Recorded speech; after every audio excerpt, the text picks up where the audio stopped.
சொந்தங்களுக்கு வணக்கம். இன்னைக்கு 5/8/2024 திங்கட்கிழமை சிவகாமியின் சபதம் பதிவு. இந்த பதிவுல நம்ம என்ன பார்க்க இருக்கோம் அப்படின்னா, போன திங்கட்கிழமை பதிவுல நம்ம பார்த்துருந்தோம்.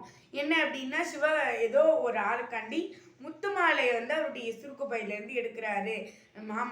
மகேந்திரவர்ம பல்லவர் எடுக்கிறாருன்னு பார்த்தோம். இதை எடுத்த உடனே எல்லாருக்கும் ஆச்சரியமா போயிடுது. ஏன் அவர் மகன் மாமல்லருக்கே இது ஆச்சரியமா போயிடுது. யாருக்கு ஒரு முத்து மாலையை கொடுக்க போறாரு அப்படின்னு. ஏன்னா அவருடைய குடும்பம் பாரம்பரியமா அவருக்கு வச்சிருந்த ஒரு பரிசு. அதாவது அவர் கலையில சிறந்தவரா இருக்காரு அப்படின்றதுக்காண்டி அவருக்கு கொடுத்த பரிசு அந்த முத்து மாலை தான். அந்த முத்து மாலையை அவர் யார்கிட்டையுமே கொடுத்ததே கிடையாது. அவர் மகன்கிட்ட கூட கொடுத்தது கிடையாது. அந்த அளவுக்கு முக்கியமான முத்து மாலையா இருந்துச்சு. அந்த முத்து மாலையை அவர் கையில எடுத்த உடனே மாமல்லருக்குலாம் ஆச்சரியமா போயிடுது. என்னடா அது இந்த முத்து மாலையை எடுக்கிறாரு அப்படின்ட்டு அந்த முத்து மாலையை எடுத்து பாக்குறாரு. அப்படி எடுத்து பார்த்துட்டு அதை சிவகாமியை கூப்பிட்டு இங்க வாமா அப்படின்னு கூப்பிடுறாரு. வாமா அப்படின்னு கூப்பிட்டுட்டு இங்க வாமா, இந்த முத்து மாலை உனக்கு பிடிச்சிருக்கா அப்படின்னு கேட்டாரு.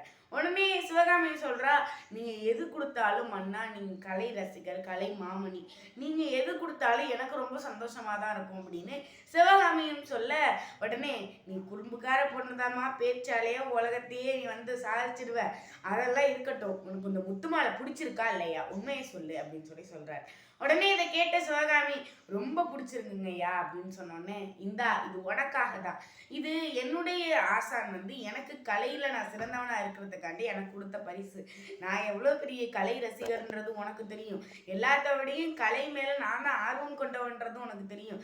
எல்லாமே கொண்டவனான நீ என்னைக்கும் இது என்ன மாதிரியே கலையில சிறந்தவனாகவும் என்னைக்குமே நீ நல்ல பிள்ளையாகவும் கலையை உலகத்துக்கு எடுத்துரைக்கிற ஆளாகவும் இருக்கணும் அப்படின்னு சொல்லி இப்ப நம்ம மக்கள் எல்லாம் எப்படி ஊக்குவிக்கிறாங்களோ அதே மாதிரியே சிவகாமியை ஊக்குவிக்கிறாரு நம்முடைய மகேந்திரவர்ம பல்லவர். இதை கேட்ட உடனே சிவகாமியும் அந்த முத்துமாலை இந்தா இதை வாங்கிக்கோ அப்படின்னு மகேந்திரவர்மன் நீட்டுறாரு.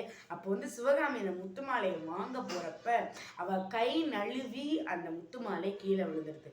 அவ்வளோதான்.